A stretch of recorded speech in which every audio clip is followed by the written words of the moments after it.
Let me guess. You just came across the term ideal customer profile or ICP. Someone brought it up in an email, someone brought it up in a meeting, and you're not really sure what it is or why it's important. Maybe you're in customer success, maybe you're in sales, maybe you're in marketing. Well, regardless, this is critical. It's important that you understand what an ideal customer profile is, understand why it's important to your business, what happens when you have one, what happens when you don't, and that's what we're going to cover in today's episode. If you're new to my channel, my name is Christy Falteruso. I'm currently the Chief Customer Officer at a company called Client Success. We are a customer success management solution. So we help customer success teams manage their customers from new to renew. I'm also an industry expert. I've been in the customer success space for well over a decade, where I've helped build, scale, and transform customer success teams in the B2B space. So if you are new and you love the content today, great, go ahead and give me a follow. If not, hopefully you'll come back, maybe find some other content that you enjoy. Regardless, let's jump in to today's topic, all about the ideal customer profile or ICP. So for some of you who are new to this term, maybe you're not familiar what an ideal customer profile is. So let's start with defining this. An ICP or ideal customer profile, it defines the firmographic, the environmental, the behavioral attributes of accounts that are expected to be the most successful. Right? So these customers, based on all of this criteria, they're expected to be the most successful and get the most value from the partnership. Primarily your product, but the partnership as a whole. And you'll develop this through qualitative and quantitative analysis. It's usually conducted by some combination of the sales and the marketing team. Although I will tell you, if you are in customer success and you are not sharing your learnings with those teams to refine your ICP over time, that is a huge disservice. We are seeing that more collaboration is happening when it comes to the ideal customer profile, because guess what? Customer success teams know their customers. And we have access to all this information and insight about who are our most successful customers, who are the least successful, and what do they look like. So if you're in customer success, please make sure that your team is contributing to the ideal customer profile, and you're helping your organization to define that. So that's the definition. So we've defined it, right? Firmographic, environmental, and behavioral attributes of these customers. Once you nail what those look like, these are supposed to be your most successful customers. So why does this matter? Because your marketing team, they're out there targeting these customers, right? They're trying to find customers who look a certain way, behave a certain way, have certain attributes, because the idea here is that if we find those ideal customers and they come into our pipeline, that they will convert from leads to sales and ultimately transition into customers. Now, that's great for business. So likelihood here is that these customers will also, or these prospects rather, they'll likely be able to move quicker through the process as well, right? They fit and check all these boxes that say, hey, you have all of the makings of someone who can be wildly successful with our product, and that matters. Now, having this clearly defined is so critical, right? Because this ultimately does guide who your marketing team is targeting. Now, if you don't have an ICP or an ideal customer profile, your marketing team could just be casting a very wide net, which means anybody who might be interested in learning more about your product or using a solution like yours, that it's fair game, right? That we're going to reach out to them and these are the customers that we're going to try to sell to. But the challenge with that is that not all of those customers can be successful at this time, and maybe given their business model or where they're at with your product and in the partnership. And so it's really, really critical, because if they can't be successful, they're likely to churn, right? Or not renew their subscription with you. And so if that is the outcome, right, you're losing money on that customer over time. So we do want to focus on making sure that we have a really good handle as a business on what the ideal customer profile is. Now, here's the thing. If we do have customers who meet this criteria, they are likely to realize an ROI with your product, right? A return on investment. They are going to be more successful. They're going to be able to achieve their goals. They're going to have higher retention rates. They are going to have higher growth rates over time, right? These are the individuals who will ultimately serve as your customer advocates. Think about this, like your raving fans, people that are out there selling your product on your behalf because they have had such a wonderful experience and they have achieved their goals with your solution. So all of these are so important because the more ICP customers that you sell to, the higher your retention, right? The higher the advocacy, the higher the growth. All of those core KPIs or those metrics that really define the success and the health of a business, those are all positively impacted when we sell to ICP customers. Now, when you don't, right, the opposite is likely to happen. So let's talk about if we sell to an ICP, what's going to happen here? Well, one, you're likely to have a timely onboarding. Now, if you're in customer success, if you're in SaaS, so software as a service, and you're sitting in a customer success role or a customer onboarding role, this is going to be important, right? You're managing those customers and helping them get onboarded into the partnership and onto your product.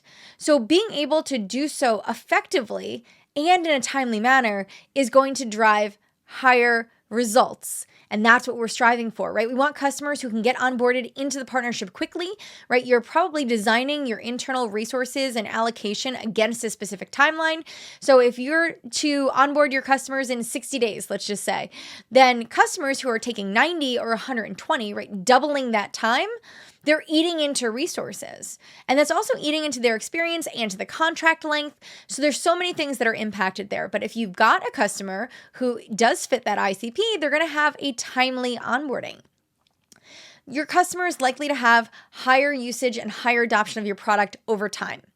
These customers are set up and designed to be successful with your product and your services and work really well with your team, which means over time, they're going to be able to use it and actually achieve the results that they're striving for. So they're going to have higher usage, higher adoption, which are metrics we pay attention to.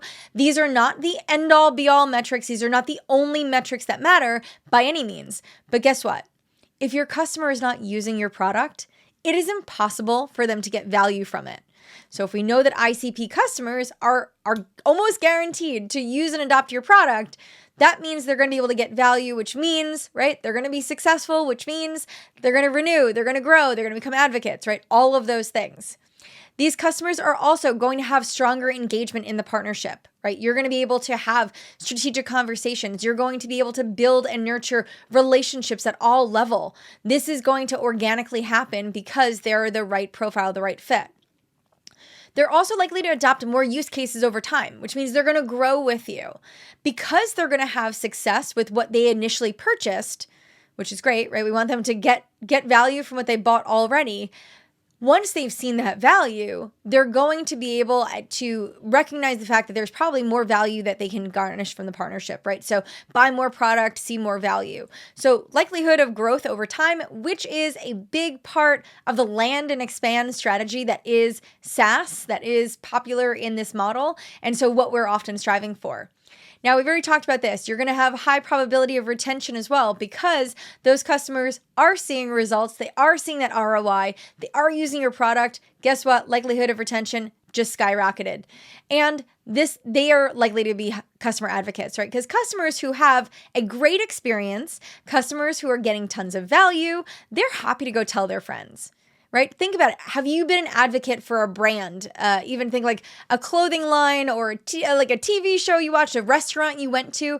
I am sure there has been something out there that you've told a friend, a family member, a colleague, like you have to go use X. You have to go watch X, right? That is what you're building when you target the right customers. So when you have ICP customers, that's great. Now you're going to go and help them be successful, quick time to value, build those strategic relationships. They're going to stay, they're going to grow, they're going to be your biggest advocates. Now, what happens if you sell to a non-ICP customer? So a customer who is not your ideal customer profile. Well, first, let me just tell you, it is not the end of the world. This is going to happen. I don't know that I've ever worked for a company where we only ever sold to our ICP. In fact, if you were working for an early stage company, they probably haven't even clearly defined their ICP just yet. And so they're selling to folks that will buy their product, which means in the future, they might find that certain customers may not have been an ideal fit. You could be working for a stage company that's a little bit further along where maybe they have an ideal customer profile, but we also have maybe like 100 customers who maybe 50% are and 50% aren't, right?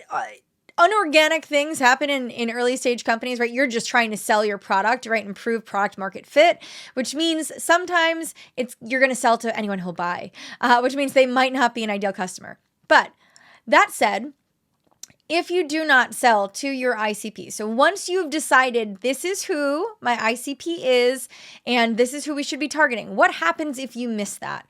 Well, one, you're likely to have failure to launch, right? So on the flip side, we talked about timely onboarding. So being able to effectively onboard your customers onto your product into the partnership. Well, when you don't have an ideal customer profile, right, or that ICP fit, likelihood is they're not going to onboard successfully, or it's going to take a long time, or they're not going to have full adoption, or there's going to be challenges and points of friction. You're likely going to have to invest a lot more resources to these customers. There's going to be misset expectations. There's just a lot more that can go wrong because they're not that ideal fit. Now, I'm not saying you can't make it work. I have made a ton of non-ICP customers successful in my career. It's just going to take more work, takes more creativity, takes more flexibility, and it's just really important that for the customer success team that we know that this is a non-ICP customer, because we're going to have to react and respond and do things differently than we would if it was an ICP. Now, also, you might run into other issues like poor usage and adoption. So again, if they were a strong ICP, we're going to have strong adoption, strong usage over time. If they're non-ICP, we're likely to run into roadblocks where maybe the product doesn't do exactly what they need it to do.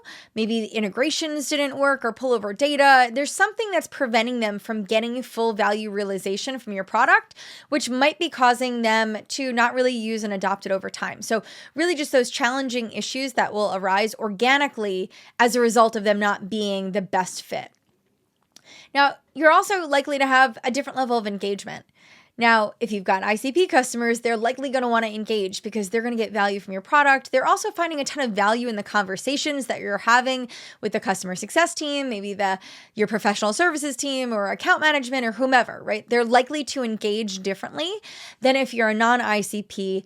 Because of all of these points of friction, it's likely to impact the partnership, which could diminish the value that you're able to get from these conversations on an ongoing basis, which means you might lose engagement, which means your customer might ghost you, right? So all of these things might happen. You also are likely to have a single-threaded relationship. So maybe you only have one point of contact that you're working really closely with as opposed to going high and wide, which means like we've got access to all of our people all the way to the executive level, and wide meaning we've got diversified relationships in the partnership.